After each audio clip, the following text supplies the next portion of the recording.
5 minutos, una palabra. El devocional de la iglesia Senda de Gracia.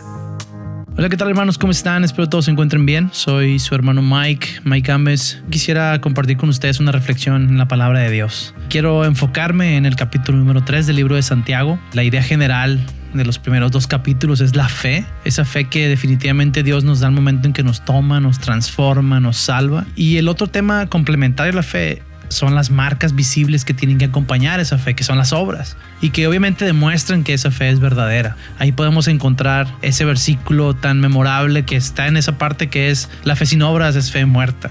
Poco a poco Santiago se empieza a meter más a fondo en esos 2 capítulos y nos muestra ejemplos de cómo un cristiano debe de actuar y cómo debe de verse esas acciones de fe. Y luego en el capítulo 3 empieza con 2 versículos súper interesantes que parece que son 2 temas separados, pero si los leemos con atención vamos a ver la relación entre ellos. Y en los siguientes versículos, después de esos 2, confirma y reafirma las ideas. Vamos a leerlos. Versículo número 1 dice: amados hermanos, no muchos deberían de llegar a ser maestros en la iglesia, porque los que enseñan seremos juzgados de una manera más estricta. Aunque parece contradictorio con lo que se dice en la primera carta de Timoteo, en la cual se expresa que el que quiera ser pastor en la iglesia desea algo bueno, aquí Santiago, aunque parece que contradice esa idea, más bien lo que quiere decir es que es muy importante apegarse a la verdad de la escritura, y que lo que un pastor o un líder enseña puede tener un impacto tanto positivo como negativo en las personas que lo escuchan, dado que las almas de los oyentes, y no solo los oyentes, también los imitadores, están en juego. Por eso se resalta la gran responsabilidad del pastor y también la gran consecuencia de caer en el error de hablar a la ligereza o caer en el orgullo de traer a la congregación lo que yo pienso o creo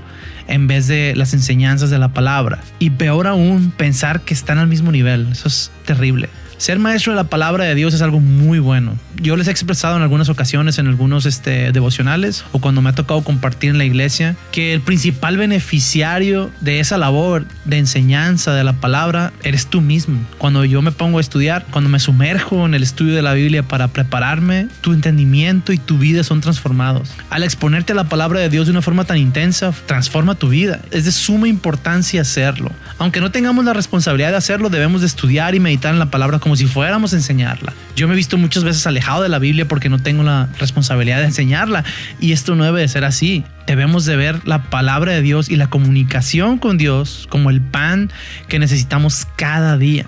Los que enseñan a la iglesia deben de tomar su labor con seriedad y no hacer este trabajo a la ligereza. Las palabras de un pastor deben apegarse a la palabra de Dios.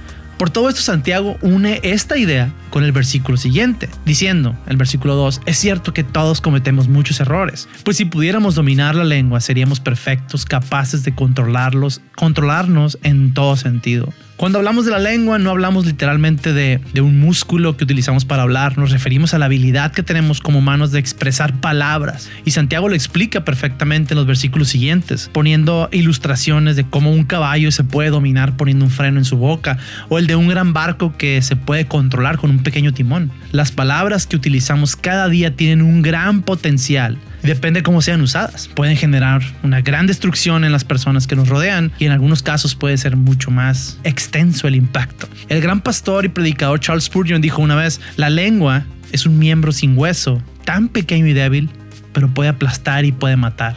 Ahora tú puedes estar pensando, si es verdad que los pastores tienen esa gran responsabilidad, pero ¿no eres tú responsable de enseñar a tu familia? ¿No eres tú responsable de hablar la verdad del evangelio a tus amigos y compañeros de trabajo o a tus vecinos? Todos tenemos esa misma responsabilidad con nuestro prójimo. También Santiago es consciente de nuestra condición caída y dice, es verdad que todos cometemos muchos errores. Al estarle hablando a un grupo de creyentes, definitivamente supone que aunque ya somos salvos, no estamos exentos, completamente libres de nuestros deseos pecaminosos.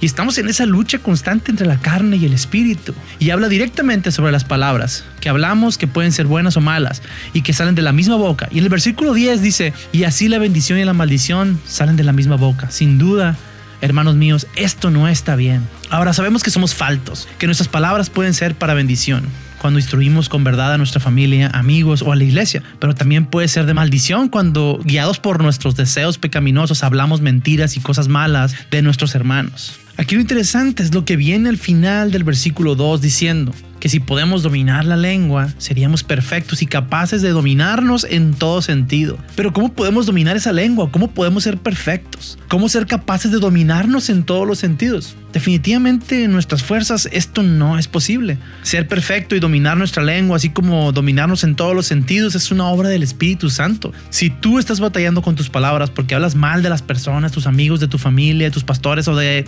alguien más, o si tú no puedes dominar tu cuerpo, checa lo que dice 2 de Timoteo, capítulo 1, versículo 7. Pues Dios no nos ha dado un espíritu de timidez, sino de poder, de amor y de dominio propio. Jesús ya nos ha dado ese poder. Él ya nos ha dado el dominio propio para agradarle y no tenemos otra opción. Hermanos, no hay otro camino. No podemos intentar agradar a Dios en nuestra propia fuerza.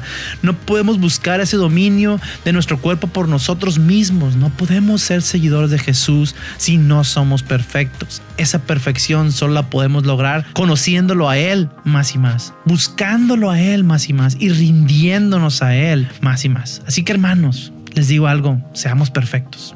Dios les bendiga. 5 minutos, una palabra.